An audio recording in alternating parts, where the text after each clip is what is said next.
And at this time, I would like to introduce Mary, and she is now the presenter. And welcome, Mary, to this Tech and Tell. And I'm going to go ahead and unmute you, unmute your audio. Welcome, Mary. Thank you so much. It's great to be back with everyone. Thank you for coming back for part 2 of School Yourself in Math Together, where we're looking at a resource that you can use with your students in the area of math. Let's look, first of all, we'll just start off with the objectives that we're going to try to do today. We're going to look at ways that we as teachers can use School Yourself just to help us enhance our math knowledge. Not all of us love math, and so it's great to be able to have a resource that can really help us to remember some of those things that we haven't done in a while, or look at it and just kind of refresh. We also will investigate ways that we can use School Yourself in the different phases of our math lesson: content, process, and product. And as Anne-Marie said, she's going to be jumping in and kind of adding to that. I know this is a passion for her in a lot of her educational endeavors and the things that she's done. So she's going to add some things as we go through about this content, process, and product. And then, of course, we're going to explore how students can use School Yourself individually inside and outside the classroom to expand and solidify their understanding of math concepts and skills. And hopefully by the end of our time today, we're going to be able to answer this question of how we can use School Yourself in our math class to improve student performance.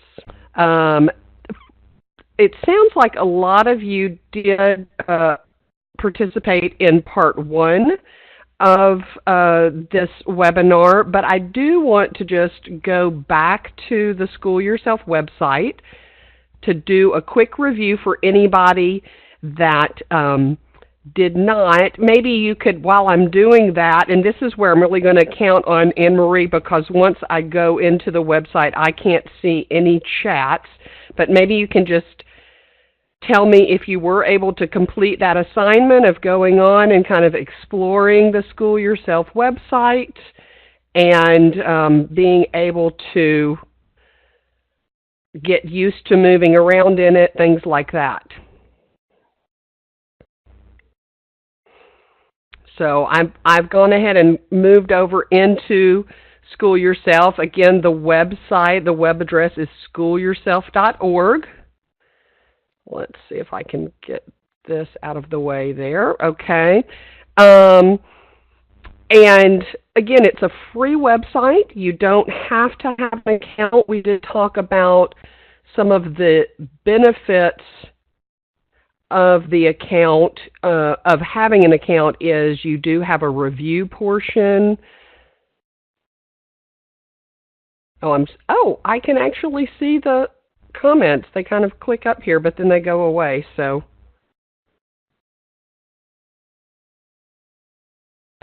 yeah, we have one comment, and I'll let you know, Mary. Gareth, I linked a few lessons to a hyperdoc. I asked students to look when they ask for more practice on a topic. Okay, great. Great.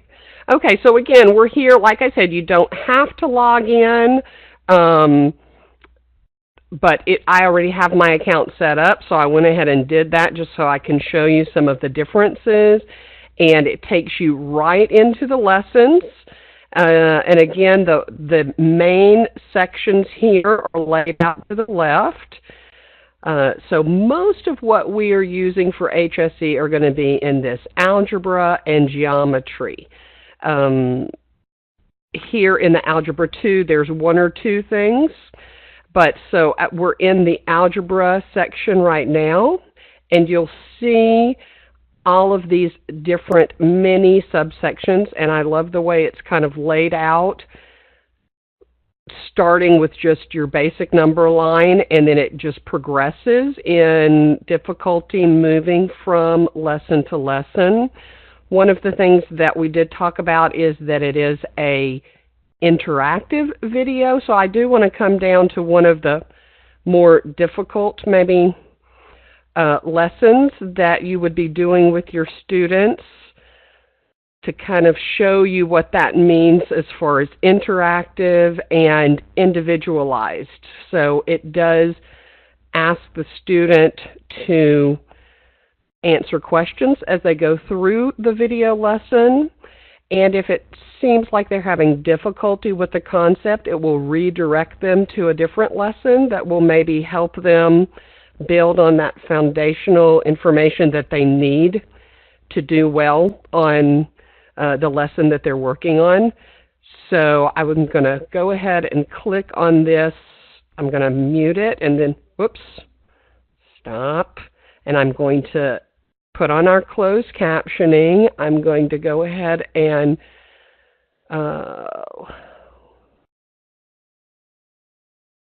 I thought this is where I could go to full screen. Am I missing where that is? If somebody sees it. Oh, here. Sorry, I just blanked out for a minute. My allergy medicine must have kicked in or something. So again, I have the closed caption on, so we can kind of just mute that. Sorry. So it's taking you through a lesson.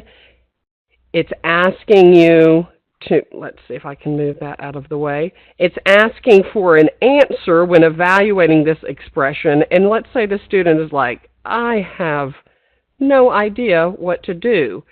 They can click on this button here and go back and see a video about evaluating expressions and what that means. So again, it's very individualized for each student. So it redirects them. If they think they know what to do, but they're not really sure, there's a hint button here that they can click on. Oh, oops, I must have already done this one, so I viewed all of the hints. Sorry about that. We have some tools down here as well. Oh, here, it's kind of showing how to do it, helping us to remember. So that's the hints. We have a calculator. This is a tool where we can do our work here just like this is doing. So again, I just wanted to go ahead and show you kind of how that, and then, oh, I remember how to do it. Let's keep going. And it keeps going through that process. Let's see, I'm going to get out of full screen. And then come back to you guys so that we can kind of talk a little bit more about if there is other things that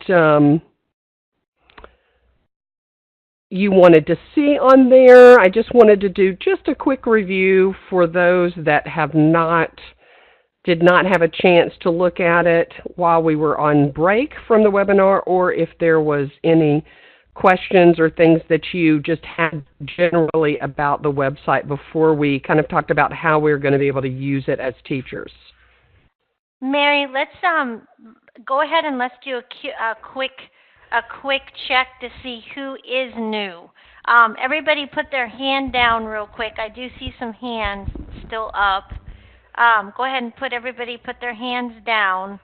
Oh, okay, we got hands up. We're all waving. Okay, all right, so, okay, if you did not attend part 1, put your hand up. So, Brant, I know you didn't attend. Okay, Abigail didn't attend. Joyce didn't attend. Okay, LaShonda did not attend. Valencia did not attend. Okay, so maybe just a quick intro, Mary. Oh, we got another comment too. So do you want to do just kind of show them that they can go in and create an account versus not? Sure, How do you sure. want to? Yeah, let me go back over to the website again, just to show you. I'm going to get back to that main front screen. So if you log in to schoolyourself.org, you or your student, this is what you would see when you first go to the site. Students and teachers, neither one have to have an account. In order to use it, you would just click on Learn Now, and it would just take you to this main screen site that shows you, again, all of your major topics and then the subtopics. And the way it's laid out is top to bottom is how it's progressing as far as level of difficulty, foundational things that you need to know to do more difficult work in math as it goes on, and of course ending up with our lovely quadratic and the quadratic formula and things like that. You can click on the different subtopics and see the videos that are in each one. So Introduction to Coordinate Plane, and again it flows from the introductory topic to the what it builds on as far as more difficulty, things like that. And of course then slope, from the coordinate plane you can go into slope and all of the different subjects there. So again, it covers a lot of different topics. If you go into geometry, again, you'll see all of your subtopics there with all of your different videos. The only difference really between having an account and not having an account is you see when you hover over the lesson title, there's a start lesson and start review. So maybe a student feels like they know how to use the Pythagorean theorem. They could click on that review and it will ask you to answer 5 to 10 questions so that they can see, oh, I know this, or no, I don't know it, I need to go into the lesson. Or you can start the lesson and at the end do a review to make sure that you really have a good understanding of the material. I think there was a question. Let me come back over here from Brant about being downloadable. You can, and that's something that I am going to show you how you can link the videos, whether you're using Google Classroom or Schoology or a HyperDoc, that you can link these into those learning systems. So I'm not sure what you're talking about as far as downloadable, like copying them. Is that, okay, that's what you were looking for? Great. Or maybe, I don't know if that was what you were looking for or not, Brant. Let's let him verify. Brant, were you thinking downloadable how? Like to put in a learning management system like Schoology or Google Classroom, or downloadable just onto your computer? Okay. He says just onto a computer. You know, I guess we could try to, I could try to like, I think it's more of like a link, like you can insert it as a link into a Google slide or into a PowerPoint. But Ashley's kind of saying, because she's used this a lot too, I've linked it into systems, but I don't think you can just copy it onto your computer. But I think you could maybe email it, maybe email the link to somebody, to a student or something like that. Oh, okay. Oh, you don't have access to the internet. Yeah, so that might be a little bit more difficult, yes.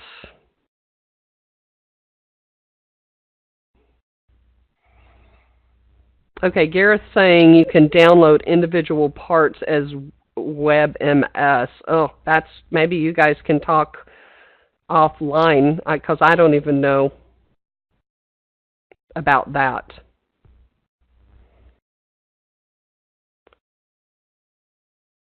Okay. Gareth is so tech savvy. He's so much better than I am with some of these things. So maybe he can do a tech and tell on some of this stuff. Okay. So go. I'm sorry, Anne Marie. Did you have something? No, I was just going to say, Brant, I'm going to put my email in the chat pod again and email me because I have a site. There's some options that, some older resources that you still may be able to access with DVDs. Do they have TVs? Not TVs. Ugh. Do they have any Like type of video? technology? Just email me, and I may be able to give you some ideas, okay? And then we can move on. But I think you'll get some great ideas from this webinar. So, okay, thank you, Mary. Okay, all right. Yeah, that presents its own challenges, so hopefully we'll help you out with that. But okay, as we go forward, um, we want to look at how we can use School Yourself in all areas of our instruction. So, if we look at this model, and again, Anne Marie, I don't know, you feel free to jump in whenever you want to, but, as we look at this model, I do, the teacher kind of presenting the material, we do together, we're working on it, that process component of our lesson where they're working on it and we're assisting them to finally you do, where they understand the material and can do it on their own. We can use School Yourself in all of these. Now, you wouldn't want to use School Yourself in one lesson in each of these phases, probably. So we'll kind of talk about that and kind of discuss it. But we're going to kind of talk about how we can use it in each phase. And kind of pre to that is our lesson planning as we're kind of thinking about what to do. And this is where we talked about, oh gosh, I need to do about slopes and figuring out the linear equation for a line that's been graphed. I don't remember anything about that. So we could, as teachers, go to School Yourself and do a refresher on that and just go through it and help us to just remember those things that we don't necessarily use every day, but we do need to instruct and teach that material to our students. So that's one way before we even get into presenting a lesson that we can use School Yourself. Did anybody find that as they went through in the School Yourself where they actually used it to review a subject or a topic that they really hadn't taught in a while that helped them feel more confident? Mary, I'm just going to, Ashley, would you mind unmuting really quick and sharing your comment? Ashley had put a testimonial in the chat pod, but I think it bears repeating. Ashley? I'm putting Ashley on the spot here. Yes, you are. I don't know that you're going to hear me very well because I don't have a headset. So can you hear me? Yep, we can. Okay, we're going to go for it. No, I was just going to say that about a year and a half ago, I guess I had a student who had taken the math GED test about at least 8 times. And she was working with a tutor who basically didn't want to teach her the things that were on the test because he said she didn't need to know them in real life. So I just kind of pulled her aside, and we spent 3 to 4 weeks on Mondays and Wednesdays before my class, and we spent an hour and a half just going through, because I don't know a lot of this stuff. Everybody who knows me knows that about me. So I said, well, hey, let's just sit down and learn them together. We'll go through them. So we would go through the lessons together, and then I would go ahead and give her practice to go home and work on the following week. And we just worked on the stuff that she needed to learn, and she passed that test by week 4, and with like a 150 something, so not even a lower score. So I Well, absolutely positively think this is my favorite math tool as a non-math person because it teaches me as a hmm teacher, but then it's also just a great asset for the student. That's it. thank you, Ashley. And that's where, individually you're sitting down with the student and going through it. Um, so again, that's another example of how that school yourself can be used. Maybe you're doing tutoring, you're doing some work with an individual. You can use it in that way as well. So, thanks. All right, so let's look. So using it to allow us to kind of relearn some things that we've forgotten. That's one way. Also, when we just look at the content part of our lesson, where that's the I do. I'm presenting, I'm showing you the material, I'm presenting it, things like that. We can use school yourself in that part of our lesson.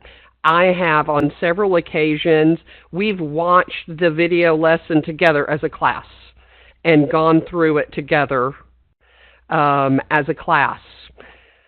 And when we get to a part where we have to answer, my students have a whiteboard or they have some other method of providing me with their answers, and we kind of go on the majority rules.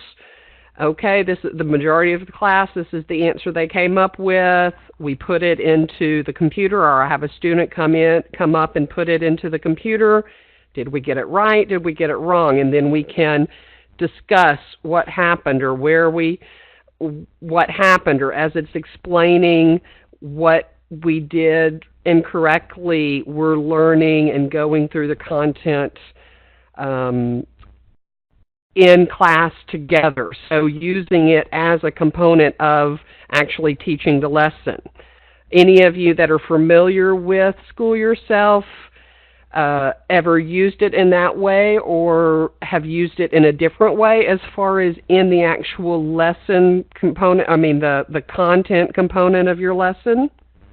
We also have a question, Mary. Okay, So okay. I'm going to let you ask your question again, but there was a very good question from Abigail, and she asks, "Excuse me, does the website offer an alternate language such as Spanish?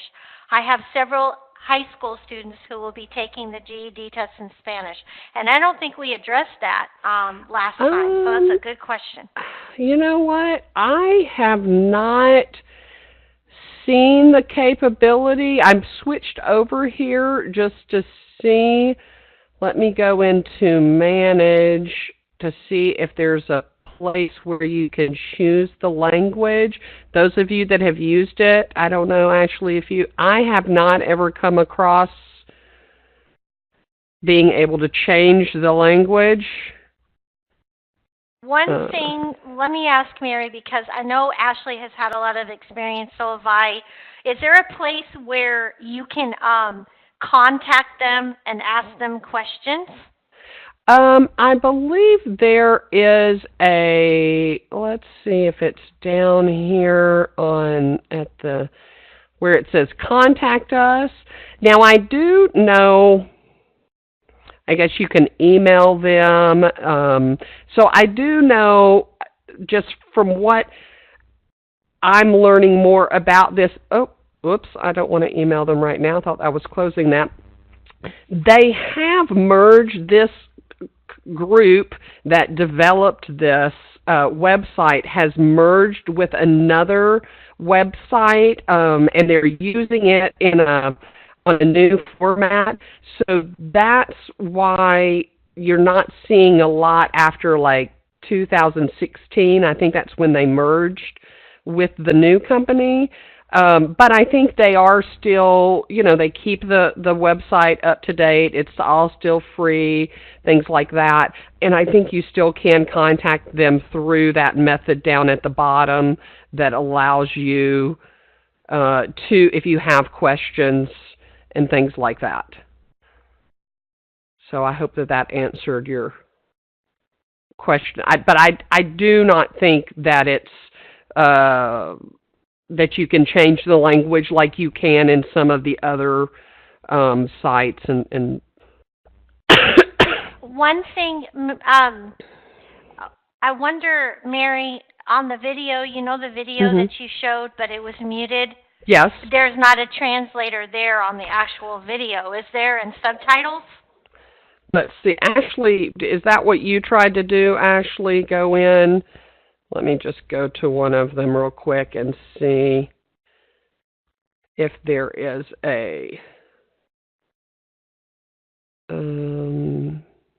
Yeah, I'm not seeing anything here.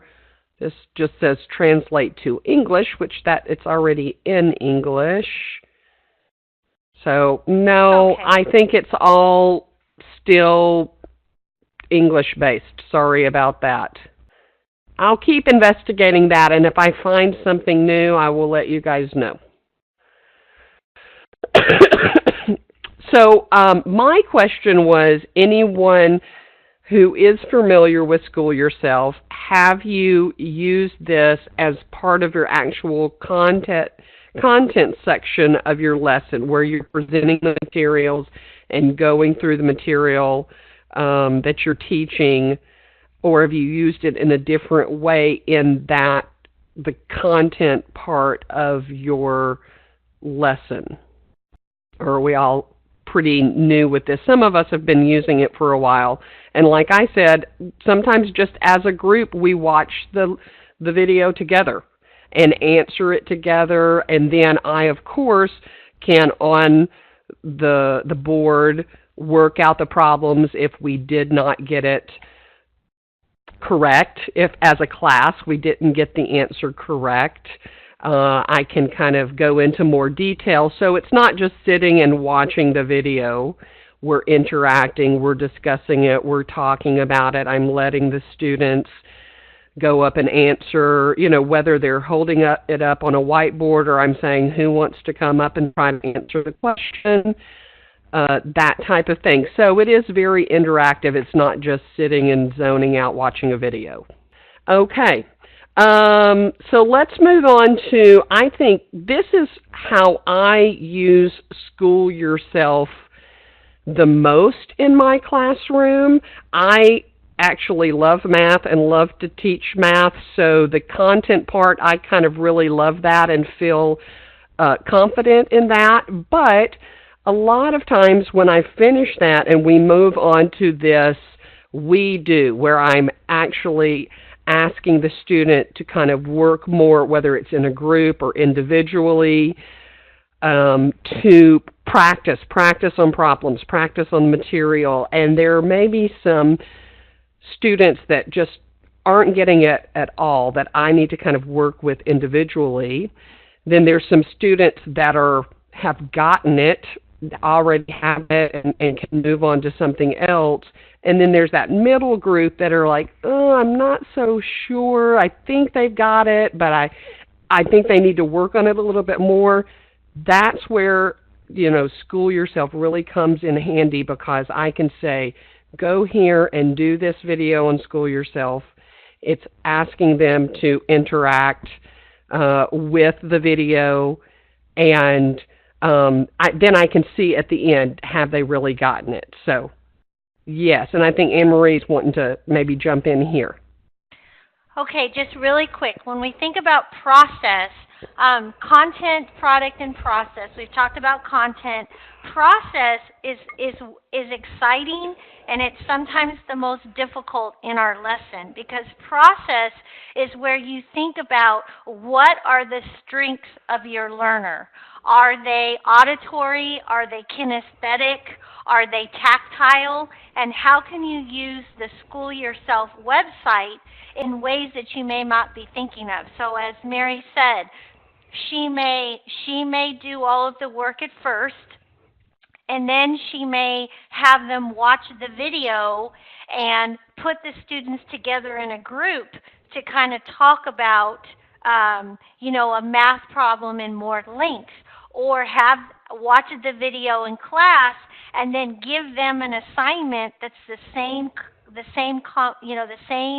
the same content, Pythagorean theorem, and have them work together to answer a worksheet or work on a project. So process is important because, right, we know that all of our students are not at the same level.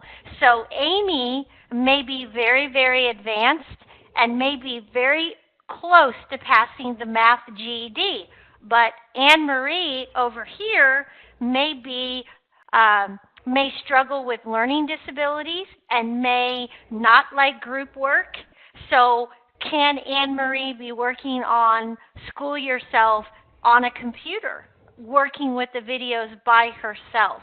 So process is very important so that we know we're engaging our learners, either all using the same content or different content at different levels.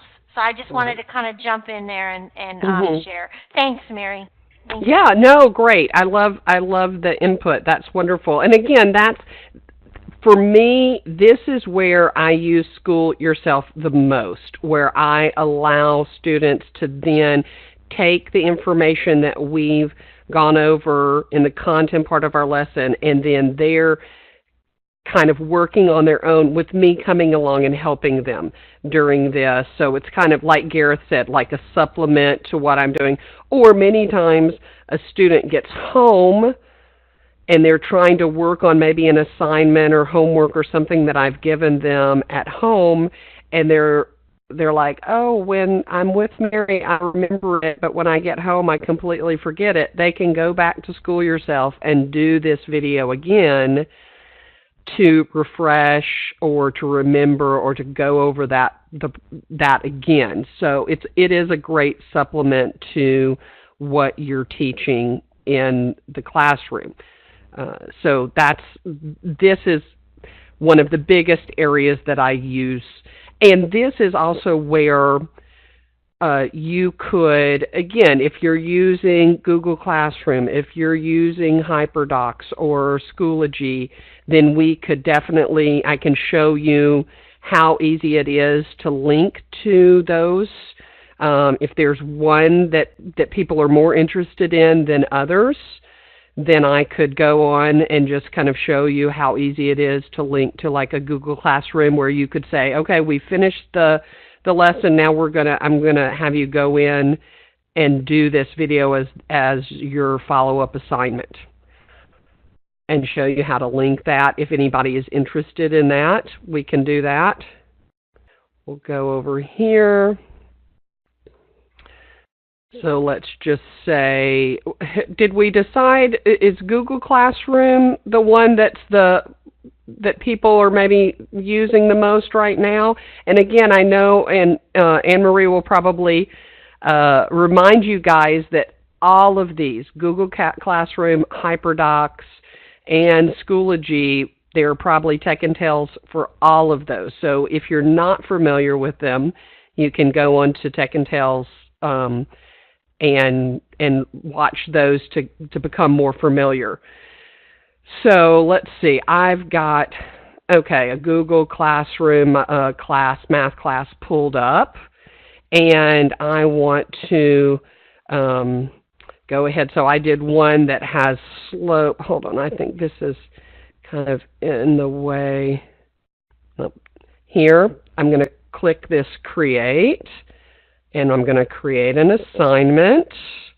And so I'm going to just title it number line, or maybe we want to do Pythagorean. Oh, you're going to make me spell, so maybe we'll do number line. And then we can, usually I just do ungraded since it's a video that they're going through. And then I'm going to come back over here to my School Yourself and just copy the address there for that specific video, and I'm going to just copy the link right there and add the link.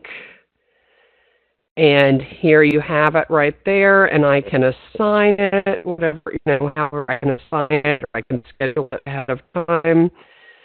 So, and there we go. Students join my classroom. They have this assignment. They can click on it, click on the link, and it takes them right there to the video. Sometimes it takes just a few seconds to load, and I've noticed, like, just if you click that a couple of times, the play button a couple of times, it will get it started. And it goes right through the video with them.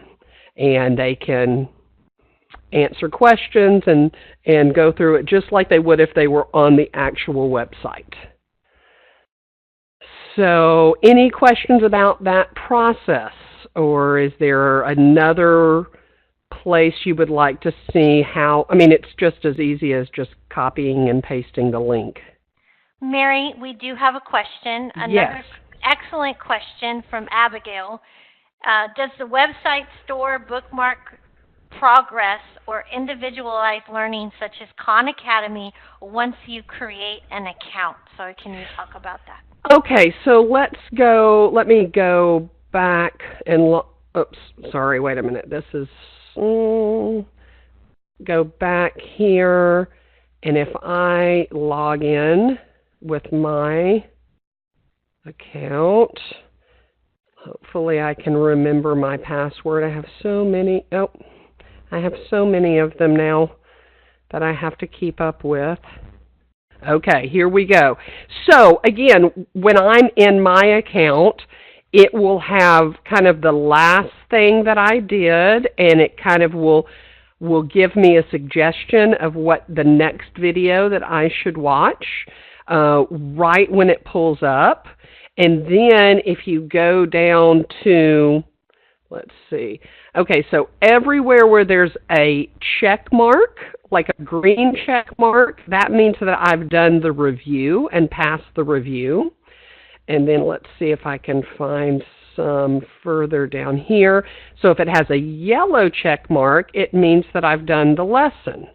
So that's about as technical as it gets. It's not grading it. I don't believe you can go back and get a report that shows how you did. It's just kind of, yes, you did it, or yes, you did the review, that type of information. Is that, does that answer your question? I didn't see a response. Okay, sorry, Mary. That's okay. I was reading hers. Okay, so that's fine. She said, yes, thank you, and then I said, to help Abigail, because during part one, you talked about how the website or the video, when they're working through the problems, will redirect a person. Yes. If a person is not getting the answers correct, simpler problems, yes. Right? Can you talk about that briefly? Yes, again, kind of like what, like I had pulled up one, let's see, like if we go into one where it talks about the slope formula.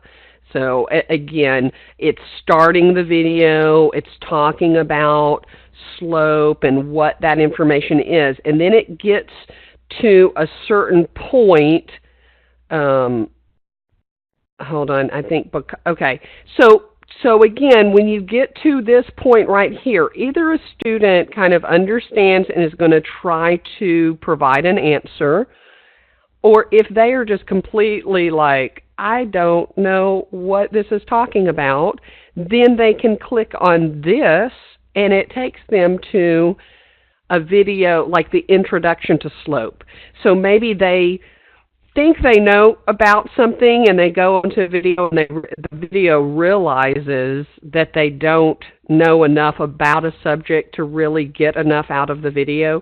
So it will redirect them to a foundational video that will help them move to that point, to progress to the point to be able to do that harder video. And that's the nice thing about it. Becomes very individualized as the student answers the questions. It's always kind of redirecting them as necessary to learn without getting frustrated. Oh, I just keep getting the wrong answer, the wrong answer, the wrong answer. it's going to redirect them to something that will help them to learn how to get the right answer. So does that help you to kind of understand when I talk about it branching into different videos or taking you kind of on a more individualized learning process, how that works? And Abigail just said yes. Awesome. Abigail, in the chat pod, you can change the drop down to everyone so everybody can see your awesome questions, by the way. But thank you. Thank you. You're asking some great ones. That's what's really nice is we have so many students that think they know a lot in math, and so they just immediately go to the hardest video, and then instead of getting frustrated or I don't know it, or maybe a student we're doing a lesson and they've missed some of that foundational work to get them to where we are because they're a brand new student in our class and we've already been going over something. This allows them to kind of start at that level that they need to be at to help them get to where they need to be without feeling like I'm being left behind or I just missed out or things like that. So again, I use this a lot with new students coming in every month. Hey, this is what we've been working on. Why don't you go start at these videos, and that will help you to kind of catch up to where we're at. And then I can work with them individually to help them in that process as well in the classroom. So that's kind of another way that I have used it with my students as part of the process as well. I know we're getting right to the end, and again, the process part, which is kind of the last, the products, which is hey, they're just demonstrating that they've got it. That can be just completing the video, or it can be that review, that little review question, 5 to 10 questions that just show, yes, I understand it, I get it, so you can also use it with that as well. I don't want to not have time for other questions and answers. This is my information. If you have more questions, I know the hour just flies by, sorry, but hopefully you've got a good sense of how it works, and I will give you guys time to ask any questions or give your thoughts or how you've used it or how you'd like to use it. But if you have more questions, you can always connect with me either at work, or that's my email that you can get in touch with me. I'll leave that up there for just a little bit, so if you have any, if you need to take that down or whatever. So any questions, any thoughts, anybody use it in a different way that I didn't? I'd always love to learn from you guys as well. So, as we're thinking about questions, I did want to, I want to share something in the chat pod with everybody that I think will be helpful. If you go to the link that I'm posting right now, keep in mind that you are going to see, it was one that actually Mary and I just talked about together, and I like. If you're interested in learning more about differentiated instruction, and differentiated instruction does have 4 components, and I actually put them a little bit out of order in the chat pod. It's content, product, process, and learning environment. And really the lead researcher and educator is Marianne Tomlinson, and she really talks a lot about differentiated instruction. And I found a wonderful website, and I want to thank Mary, actually, because we were talking about this. It's from Portland, but it's just a quick one-page overview of what content, product, process, and learning environment is. And I think you guys would like to just read it. I know we don't have a lot of time to be reading tons of things in our very busy day, so I really appreciate when I find something that is not 40 pages long. How about you guys? If I can get something that's short and concise, I like it. So I just wanted to share that with you. So I hope that you're able to use it. And I see some great comments coming Yeah. in. So let's take some time here. I think we've covered every way I thought of using it. Do you have a way you use it to make sure they're actually following it when you aren't guiding them individually? Oh, that's a good question. Very So good again, question. yeah, like so maybe because this is not a like a Schoology where you can go in and look at their results and see what they're doing. It's not set up that way, so it is very kind of more independent work. But if you set it up in a um, like a Google Classroom as an assignment, you could then have a follow-up question. You know, what did you learn? How are you going to use this?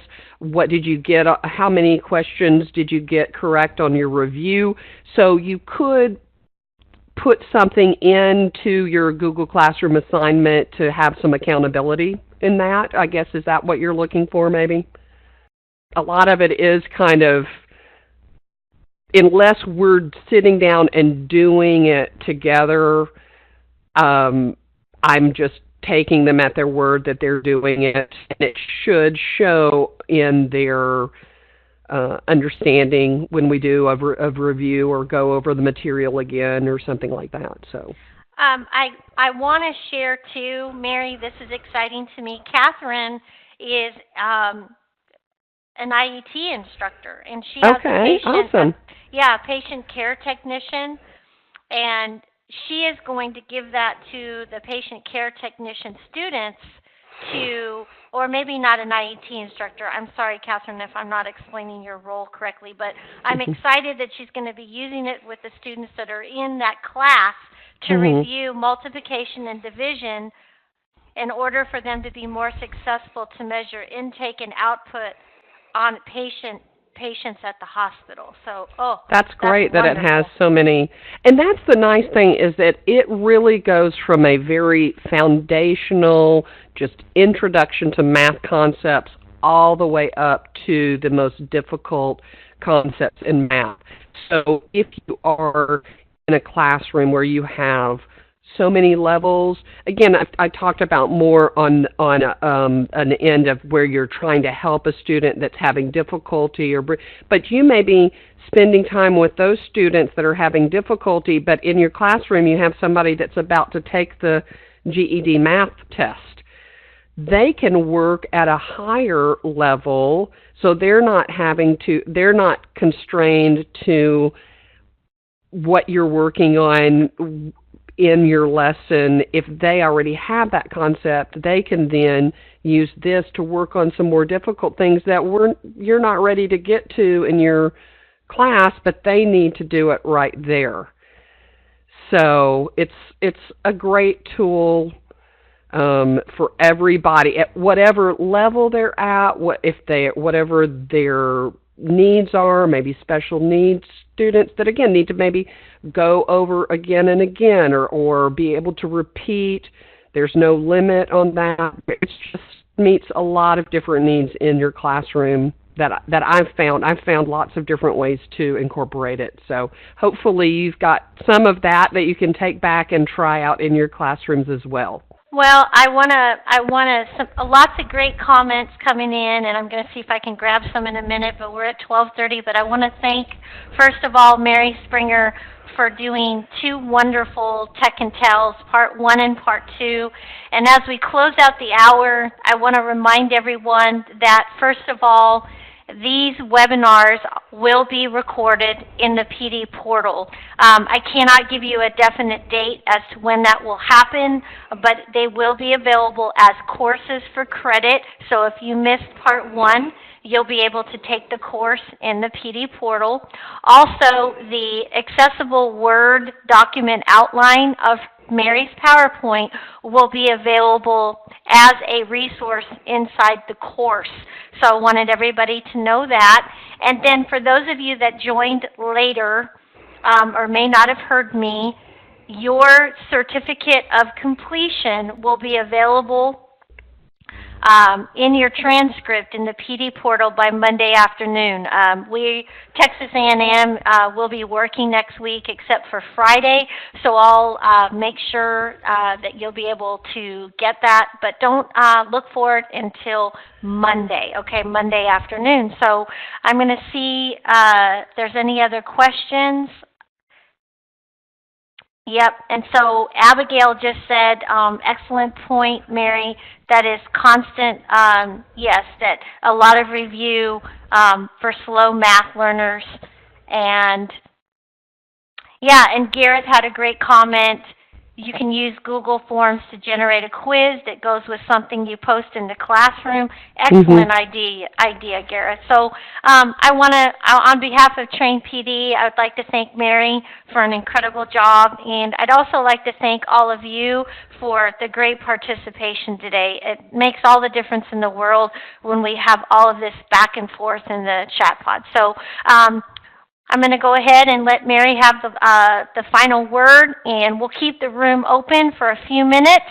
And I want to thank everybody and have a wonderful weekend and a great spring break, whatever you do. Okay, Mary, close us out.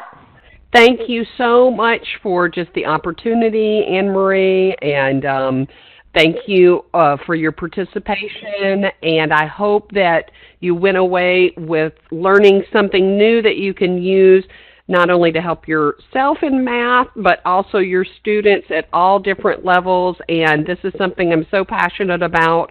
So if you have any questions, I know it's a lot to take in at, in just an hour, but as you go and explore the website, if you have questions or questions about how to use it, or if you get stuck on anything, please connect with me. I'd love to help you out. And you're getting lots of kudos in the chat pod, so we're Thanks. going to go ahead. It's been great. Yes, it has. Okay, everybody, I want to say thank you again.